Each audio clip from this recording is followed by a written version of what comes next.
Halo, apa kabar rekan-rekan semuanya? Bersama saya Yuda Prihantanto dan rekan saya Dian Triwulandari juga Niwayan Setiani Pratnya Paramita. Pada materi kali ini akan menjelaskan tentang paradigma pendidikan seni multikultural.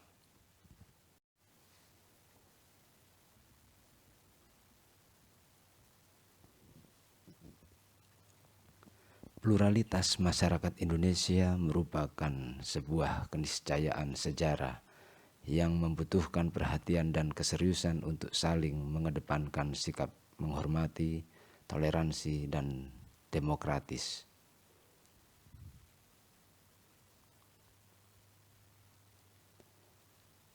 Dengan substansi siap menerima berbagai konsekuensi akibat perbedaan yang ada, plural society.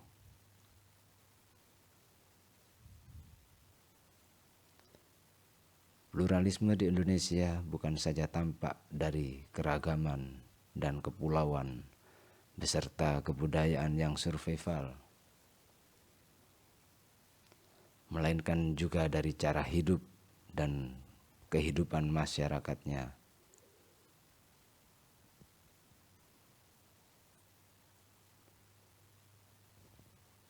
Hidup dan berkehidupan masyarakat yang terutama berada di kota-kota besar, sehingga fenomena pluralitas dan perubahan komposisi penduduk tersebut berdampak terhadap dunia pendidikan. Pendidikan pluralisme dan multikulturalisme menawarkan pandangan sebagai alternatif yang tepat, sebagai sarana untuk menumbuh kembangkan spirit kesadaran akan perbedaan dan keragaman fenomena kehidupan sosial budaya. Pendidikan multikulturalisme berupaya untuk mempromosikan keberagaman sosial budaya dan kontekstualisme dengan mempertimbangkan psikologi perkembangan sosial.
Apa, bagaimana, dan mengapa haruskah multikultural?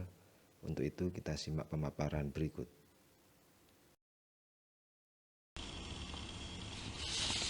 Paradigma. Apa yang dimaksud dengan paradigma?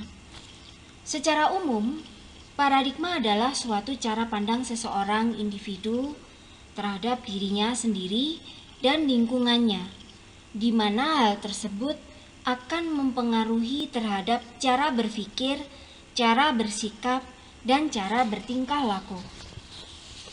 Sedangkan menurut Kamus Besar Bahasa Indonesia, KBBI, kata paradigma memiliki pengertian model dalam teori ilmu, atau kemudian diartikan juga sebagai kerangka berpikir.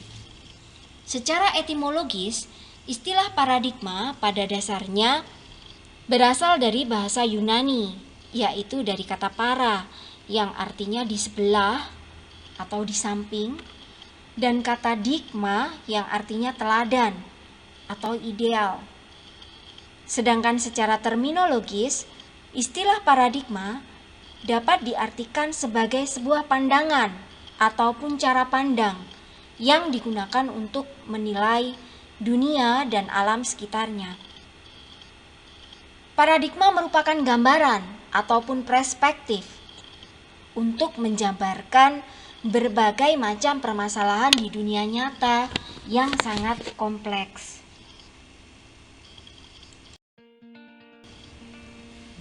Sedangkan menurut Ahimsa, Ahimsa mendefinisikan paradigma sebagai seperangkat konsep yang berhubungan satu sama lain, yang secara logis membentuk sebuah kerangka pemikiran yang berfungsi untuk memahami, menafsirkan, menjelaskan kenyataan dan atau masalah yang dihadapi.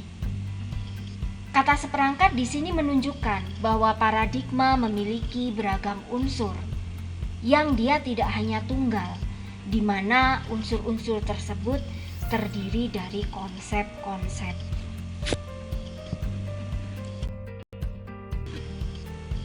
Selanjutnya, Ahimsa juga menyebutkan bahwa paradigma mempunyai beberapa unsur pokok, yakni asumsi-asumsi dasar, nilai-nilai, masalah-masalah yang diteliti, model, konsep-konsep, metode penelitian, metode analisis, hasil analisis, dan etnografi atau representasi.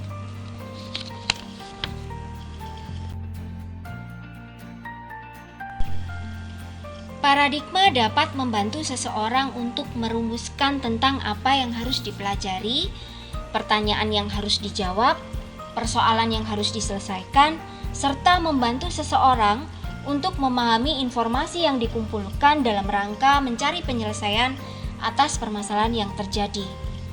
Dari beberapa pemikiran tersebut mengenai pengertian paradigma, dapat disimpulkan bahwa dalam sebuah permasalahan akan sangat dimungkinkan terdapat berbagai macam paradigma. Ragam paradigma inilah yang menyebabkan terjadinya perbedaan sudut pandang antar orang tentang pokok persoalan yang sedang dipelajari atau diselidiki. Hal ini sesuai dengan latar belakang pada masing-masing orang tersebut.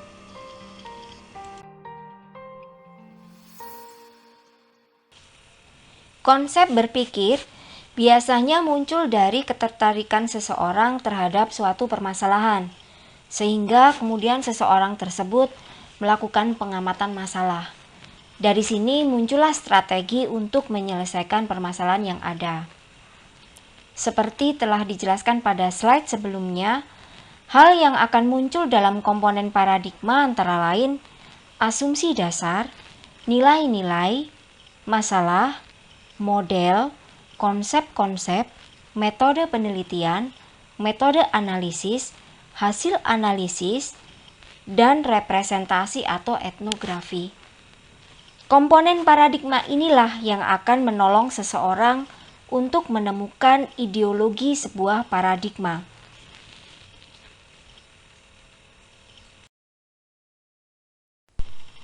Pendidikan. Pendidikan memegang peranan penting dalam perkembangan sebuah bangsa. Begitu besarnya arti pendidikan ini membuat bangsa, negara, dan bahkan atau perseorangan pribadi menjadikan pendidikan sebagai prioritas utama. Namun di sini apakah kita sudah mengerti mengenai arti pendidikan itu sendiri? Kita akan mencoba untuk mengupasnya. Berdasarkan rujukan resmi Undang-Undang Republik Indonesia Nomor 2 Tahun 1989 tentang Sistem Pendidikan Nasional, di sana disampaikan pendidikan adalah usaha sadar untuk menyiapkan peserta didik melalui kegiatan bimbingan, pengajaran, dan atau latihan bagi peranannya di masa yang akan datang. Kemudian, menurut Kamus Besar Bahasa Indonesia, memberikan pengertian pendidikan, yaitu sebagai proses pengubahan sikap dan tata laku seseorang atau kelompok orang dalam usaha mendewasakan manusia melalui upaya pengajaran dan pelatihan. Dalam hal ini termasuk proses, cara, dan perbuatan mendidik.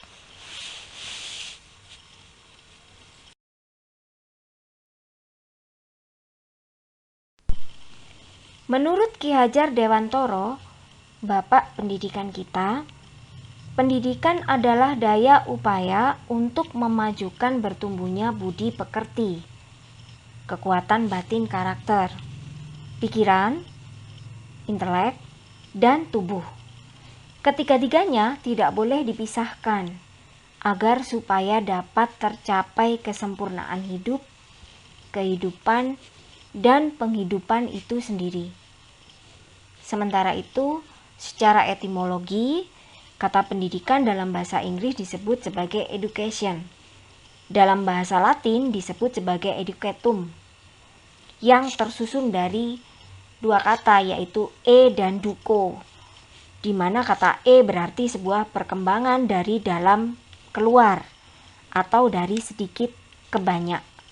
Sedangkan duco berarti perkembangan atau sedang berkembang. Jadi secara etimologi, pengertian pendidikan adalah proses mengembangkan kemampuan diri sendiri dan kekuatan individu.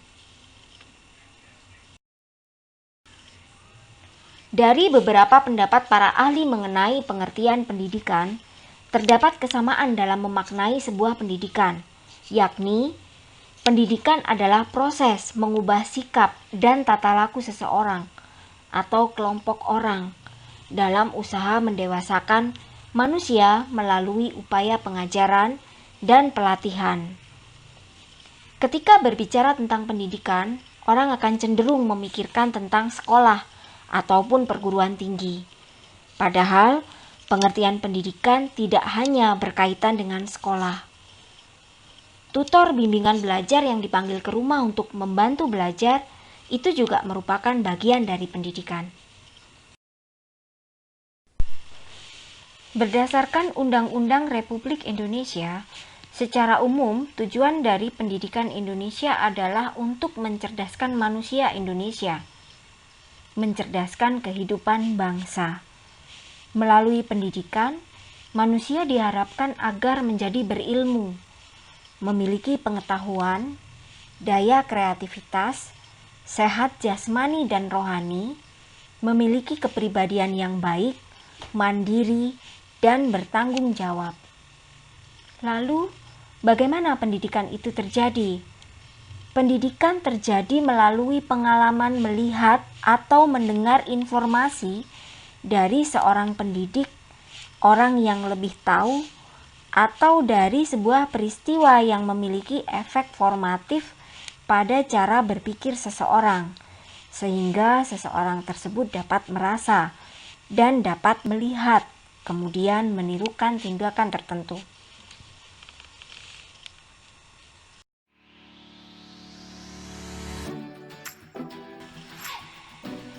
Pendidikan dapat terjadi di lingkungan mana saja, dimulai dari keluarga, lingkungan rumah, daerah tempat tinggal, hingga ke lembaga resmi seperti sekolah dan kampus.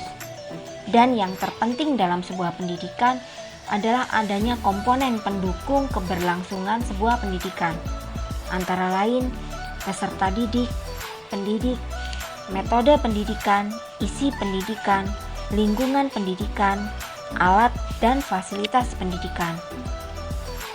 Demikian teman-teman pengertian dari paradigma dan pendidikan. Untuk slide selanjutnya akan disampaikan oleh Saudari Paramita.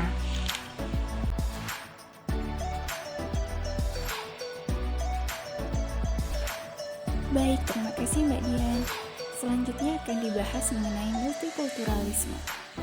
Istilah multikultural terdiri atas dua kata, yaitu multi yang berarti beragam atau plural, dan kultural, yaitu budaya atau kebudayaan. Pluralisme berkaitan dengan sendi-sendi dan prinsip demokrasi dalam masyarakat yang terbentuk dari kelompok-kelompok yang berbeda dan memiliki hak hidup dengan budaya masing-masing. Berdasarkan Kamus Besar Bahasa Indonesia, multikultural adalah bersifat keberagaman budaya. Jadi, multikulturalisme adalah pandangan yang berdasarkan pada keanekaragaman budaya. Mengapa pemahaman multikulturalisme itu penting? Seperti yang kita tahu, Indonesia merupakan negara heterogen dengan kemajemukan budaya yang tinggi. Perbedaan budaya di masyarakat tersebut seharusnya dapat disikapi secara bijaksana dengan keterbukaan dan kedewasaan, sehingga dapat saling melengkapi serta menciptakan keharmonisan. Sebab jika sikap tersebut dikesampingkan, maka akan memicu permasalahan yang dapat menggoyahkan persatuan bangsa. Permasalahan tersebut antara lain adalah: yang pertama, segmentasi. Terjadi pembagian ke dalam kelompok-kelompok dengan kebudayaan berbeda. Yang kedua, gesekan antar budaya. Terjadi konflik antar kelompok dengan budaya yang berbeda. Diskriminasi. Perilaku diskriminatif dapat terjadi terhadap etnis atau kelompok masyarakat tertentu. Yang terakhir adalah eksklusivisme. Hal ini bersumber dari superioritas diri yang mengakibatkan sikap rasial. Alasannya dapat bermacam-macam. Misalnya, keyakinan bahwa ras atau suku atau etnis atau kelompoknya lebih unggul atau tinggi dari yang lain. Selain permasalahan di atas, kecenderungan masyarakat untuk berpihak kepada kebudayaannya sendiri mengakibatkan kecenderungan bias kultur. Keberpihakan tersebut menjadikan masyarakat hanya mengunggulkan budayanya tanpa menyadari kekurangannya dan tidak dapat memahami keunggulan budaya lain. Masyarakat yang bias kultur tersebut disebabkan oleh ikatan kultur dan norma budaya yang telah mengikat masyarakat tersebut sejak dini. Kondisi individu dalam masyarakat tersebut disebut dengan capsulation atau kungkungan kapsul budaya. Mengacu pada paparan permasalahan tersebut, pendidikan multikulturalisme ini diperlukan untuk mengubah sikap dan pemikiran peserta didik agar dapat mengembangkan potensinya dalam lingkungan yang plural. Pendidikan multikulturalisme adalah proses pengembangan seluruh potensi manusia yang menghargai pluralitas dan heterogenitas sebagai konsekuensi keragaman budaya, etnis, suku, dan kepercayaan. Konsep pendekatan multikulturalisme ini berupaya untuk mempromosikan keberagaman sosial budaya dan kontekstualisme. Oleh karenanya, pendidikan memiliki peran penting sebagai sarana pengembangan peserta didik agar dapat melepaskan diri dari bias kultur dan kungkungan kapsul budayanya. Berdasarkan pemaparan yang telah disampaikan, didapatkan tujuan pendidikan seni multikulturalisme, yaitu antara lain, melepaskan peserta didik dari bias kultur dan kungkungan kapsul budaya, mengapresiasi keberagaman, serta menjaga kerukunan dan kesatuan. Oke, setelah kita simak bersama pemaparan materi tentang paradigma pendidikan seni multikulturalisme, saya simpulkan menjadi beberapa pembahasan penting yang meliputi: 1. Pendidikan merupakan sebuah usaha secara sadar untuk mengubah sikap, perilaku, pemikiran, dan usaha dalam rangka mengembangkan potensi peserta didik. 2. Konsep pendidikan multikulturalisme berupaya untuk mempromosikan keberagaman sosial budaya dan kontekstualisme. 3. Melepaskan peserta didik dari bias kultur dan kungkungan kapsul budaya. 4. Mengapresiasi keberagaman, menjaga kerukunan dan kesatuan.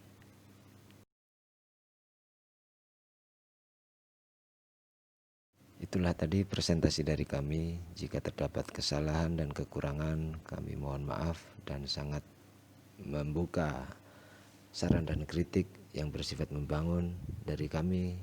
Sampaikan terima kasih.